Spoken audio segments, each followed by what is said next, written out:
Hari demi hari Ara lalui sambil menulis novelnya dengan cerita-cerita menarik. Ternyata hampir 2 bulan menulis, Ara kini sudah memiliki hampir 5.000 pengikut. Luar biasa, ceritanya kini sangat diminati para pembaca, sehingga target bonus cerita milik Tamara ini cepat tercapai dan besok hari adalah hari gajian dari novelnya.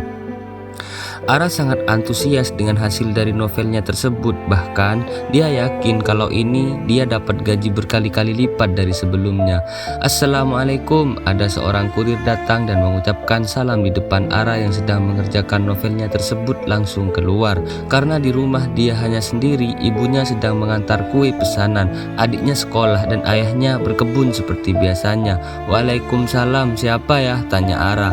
Ini Mbak mau antar surat dari pengadilan agama, silahkan tanda tangani di sini, ucap kurir tersebut. Lalu Ara langsung menandatanganinya. Ini Mbak Tamara Prameswari, benar? Tanya sang kurir. Iya benar Mas, jawab Ara. Oke, jadi saya tidak salah orang, terima kasih, mari Mbak cantik, ucap sang kurir yang malah menggoda. Ara hanya geleng-geleng kepala saja. Surat apa ini ya dari pengadilan agama, gumam Ara. Lalu Ara membukanya dan membaca surat putusan sidang perceraian. Alhamdulillah, jadi aku sudah resmi bercerai dari Mas Aldi, syukur deh. Bismillah, membuka lembaran baru. Semoga dengan statusku yang baru ini orang-orang tidak menghinaku terus. Ya Allah, bukakanlah pintu rezeki untuk aku dan keluargaku, ucap Ara dalam hatinya. Dia langsung menarik nafas panjang, melepaskan bebannya. Assalamualaikum nak, surat apa itu yang kamu pegang, ucap Bu Sani yang tiba-tiba mengagetkan Ara. Ibu, bikin kaget saja. Ini Bu, surat putusan cerai aku dan Mas Aldi, katanya sudah resmi bercerai, jelas Ara. Oh syukurlah kalau gitu, semoga saja kamu nanti bisa mendapatkan jodoh laki-laki yang baik dan bertanggung jawab dan juga tidak pelit, amin, ucap Ibu Sani mendoakan anaknya. Amin, insya Allah Bu, tapi saat ini aku mau fokus menyelesaikan kuliahku, juga bekerja keras Bu, agar hidup kita lebih nyaman dan enak, tidak dihina-hina orang lain terus, ucap Ara. Oh iya, kamu tahu tidak, keripik ubi yang kemarin itu ibu coba titipin di warung, ternyata langsung ludes nak. Kayaknya ibu mau bikin lagi deh dengan varian rasa, ucap ibu senang. Alhamdulillah dong Bu, semoga nanti bisa jadi besar. Iya kan, kata Ara. Iya, ibu jadi bisa nabung sedikit-sedikit, ucap Ibu Sani.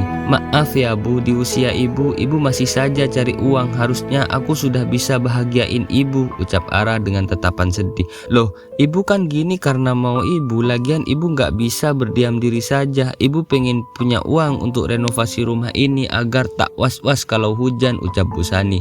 Insya Allah Bu, doakan saja, besok aku gajian Bu. Kalau nanti besar aku ingin jual keripik online Bu, nanti ibu yang buat keripiknya, nanti aku bikin bungkusnya semenarik mungkin. Aku sudah belajar Bu dari YouTube cara usaha makanan dengan online, ucap Ara dengan begitu semangat. Wah kamu hebat nak, ibu bangga sama kamu. Bismillah ya, semoga cita-cita kita tercapai, ucap Bu Sani. Amin. Ara berencana akan membuat aneka cemilan yang menarik pembeli masa kini seperti basreng, singkong, umbi, pisang, makaroni dan lainnya.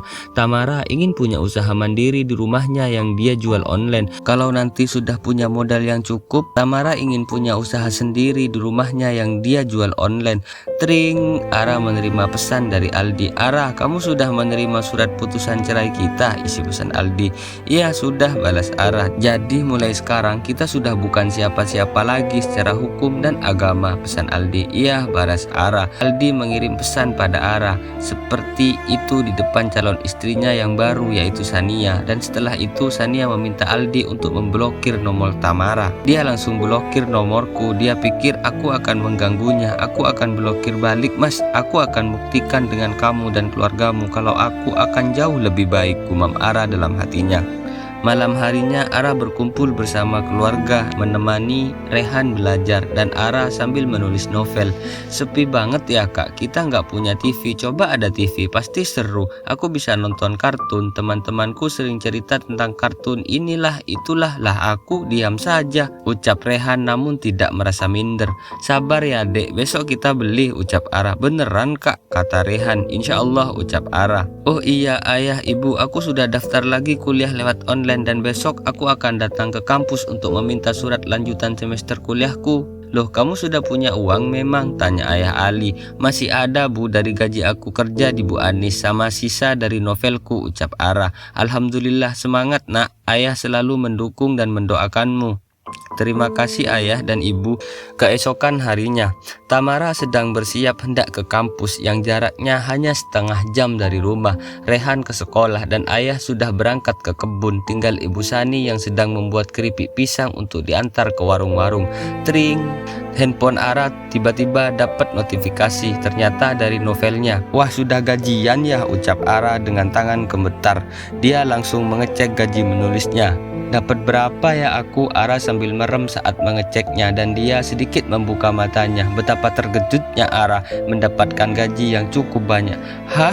$2.500? Itu setara dengan 30.500.000, ucap Ara dengan menutup mulutnya yang mangap terkejut dan tangan yang gemetar. Dia mendapatkan gaji dari kedua novelnya dan juga bonus bulanan. Ara benar-benar dibuat shock karena baru pertama kali dia mendapatkan gaji lumayan besar, bahkan baginya sangat besar. Ara langsung menarik uangnya ke rekening pribadi. Dalam waktu beberapa detik sudah masuk uang tersebut. "Ibu!" teriak Ara di dalam kamarnya, membuat ibunya lompat kaget dan berlari menuju kamar Ara. Takut terjadi apa-apa. "Ada apa nak?" "Ibu!" Ara memeluk ibunya erat. Ibunya masih dibuat kebingungan tak mengerti. "Ara, ada apa? Jangan buat ibu kebingungan," kata ibu sambil menatap Ara yang masih gemetar. "Ibu, akhirnya alhamdulillah Bu, gajiku besar Bu kali ini. Ini semua berkat pembaca novelku," ucap Ara masih jingkrak-jingkrak gak jelas saking senangnya. "Ya Allah nak, alhamdulillah kalau begitu. Berapa nak gajinya? 10 juta ya?" tanya ibu penasaran. 30.500.000 Bu, ucap Ara menatap wajah ibunya. "Apa?" Bu Sani semakin terkejut dibuat Tamara sambil menutup mulutnya yang juga ikut ternganga. "Aku berasa mimpi," ucap Ara yang masih gemetar dan lemas menerima gaji dan bonus dari novel-novelnya. "Ini nak, minum dulu." Ibu memberikan segelas air putih. Ara langsung menenggaknya habis. "Alhamdulillah, usahamu tidak sia-sia nak," ucap ibu sambil mengelus rambut Tamara. "Bu, uangnya aku tabung dulu ya Bu, siapa tahu bulan depannya aku bisa dapat gaji seperti ini juga. Nanti aku buat modal jualan keripik. Kalau gitu aku pamit dulu ya Bu ke kampus. Mungkin juga aku ada beberapa yang dibeli nanti." Lalu aku pamit dan mencium tangan ibu. "Assalamualaikum." "Waalaikumsalam. Hati-hati nak," ucap ibu dengan senyuman semeringahnya. "Alhamdulillah, terima kasih ya Allah atas rezekinya. Semoga menjadi awal yang baik ke depannya untuk anak-anak hamba," gumam ibu Sani yang masih melihat Ara berjalan sampai jauh tak terlihat. Sampai kampus, aku langsung masuk ke ruangan admin kampus yang setahun lalu masih kuliah di kampus ini. "Tamara," panggil seseorang yang ternyata adalah temannya dulu. "Rizka namanya." Ara menoleh dan berbalik badan. "Rizka?" ucap Ara sambil tersenyum. "Ya ampun Rah, aku pikir siapa, kok kayak kenal, makanya aku panggil," ucap Rizka, teman yang juga mendapat beasiswa. Namun dia tidak menunda kuliahnya karena berasal dari keluarga yang tidak susah namun cukup. "Aku mau lanjut kuliahku yang tertunda Riz. Alhamdulillah masih dikasih kesempatan sama pak dosennya. Hari ini aku mau bertemu dengannya juga, namun ada syarat, aku harus membayar daftar uang double." Kemudian aku bertemu admin kampus dan menemui dosen untuk menanyakan kuliah online. "Permisi Pak," ucapku pada saat masuk ruangan dosen. "Iya, silahkan duduk. Aku kini bernegosiasi dan juga meminta kuliah yang tak setiap hari harus datang ke kampus karena aku juga ingin sambil bekerja." "Alhamdulillah Pak, terima kasih atas pengertiannya," ucapku. Pak dosen hanya mengangguk saja. Jadi aku akan dijadwalkan dalam seminggu sekali wajib datang ke kampus di hari Sabtu, dan 2 hari lainnya aku kuliah Zoom online. Setelah selesai urusan kampus, aku langsung keluar menemui Rizka. "Sudah selesai?" tanya Rizka. "Sudah, ayo kita ke kantin sambil jajan, aku yang traktir," kataku. "Wah, mau banget dong." Rizka langsung berjalan menuju kantin denganku. Di kantin, aku memesan makanan dan minuman untuk Rizka. "Jadi kamu kuliah hadir di hari Sabtu saja, selebihnya lewat Zoom," ucap Rizka. "Iya Riz, soalnya aku harus kerja, aku mau jualan online," ucapku. Dia masih malu-malu mau bilang kalau dia adalah seorang penulis novel yang masih baru, namun langsung melejit. "Hebat kamu, rumahmu masih yang dulu?" tanya Rizka. Masih seperti gubuk. Aku sambil tertawa.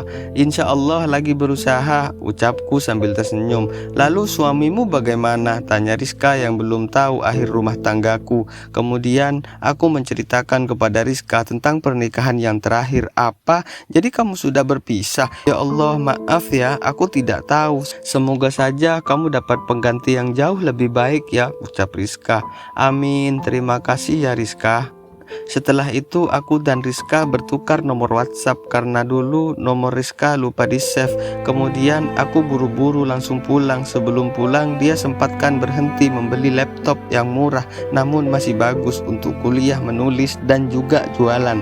Saldo ATM-ku berjumlah 41 jutaan karena masih ada sisa gaji dan upah kerja dari Bu Anis. Aku membeli laptop seharga 3 juta. Aku juga berencana membelikan sepeda dan TV untuk hiburan di rumah. Aku kasihan sama ayah dan ibu saat di rumah tidak ada yang ditonton. Aku juga membeli sepeda seharga 1,5 juta, televisi. Aku juga butuh motor untuk pulang pergi ke kampus, tapi kayaknya besok saja deh. Aku naik ojek online untuk pulang sambil membawa laptopku. Assalamualaikum Bu. Waalaikumsalam, jawab ibu dan Rehan yang sedang makan siang sepulang sekolah. Ini kakak habis beli laptop untuk kuliah dan menulis, untuk jualan juga nanti. Wah hebat kakak, kata Rehan. Kakak juga punya 2 kejutan untuk kamu. Rehan langsung berdiri dari makannya yang duduk di teras. Apa kak? Sepeda, ucap Rehan yang memang sangat menginginkan sepeda. Ara mengangguk dan tersenyum menatap adiknya itu. Rehan langsung jingkrak-jingkrak dan memeluk kakaknya. Tin, tin, tin, klakson mobil membawa barang datang. Tuh sepedanya datang. Lalu mereka bertiga langsung keluar. Banyak tetangga yang pada kepo karena tidak biasanya keluarga Pak Ali ada yang pesen barang karena untuk makan saja susah. Wah, ada yang belanja tuh, punya uang dari mana beli TV sama sepeda? Pasti uang harta gono gini ya, haha, ucap Bu Sari, tetangga depan rumah yang suka julid. Maaf Bu Sari, Tamara bisa tanpa bawa harta apapun. Ini hasil kerja Tamara sebagai penulis novel. Jelas ibu yang tidak mau tetangga salah paham. Haha, nulis novel bisa beli ini itu, dikira saya percaya. Jangan suka bohong Tamara, saya tidak bodoh, ucap Bu Sari yang hatinya iri dan dengki. Terserah Bu Sari saja mau percaya atau tidak. Permisi ibu, ucapku. Kemudian aku memberikan uang bensin untuk supir yang antar barang. Terima kasih ya bang. Sama-sama neng, kata abang supir. Rehan sangat senang. Dia langsung mencoba sepedanya yang ternyata pas dengan ukuran tubuhnya Rehan yang usianya 10 tahun, namun sudah sama tingginya dengan Ara kakaknya. Wah, ada yang punya sepeda baru. Siapa yang beliin? Tanya ayah dengan senyuman semeringah. Dia sudah tahu kabarnya tadi pagi.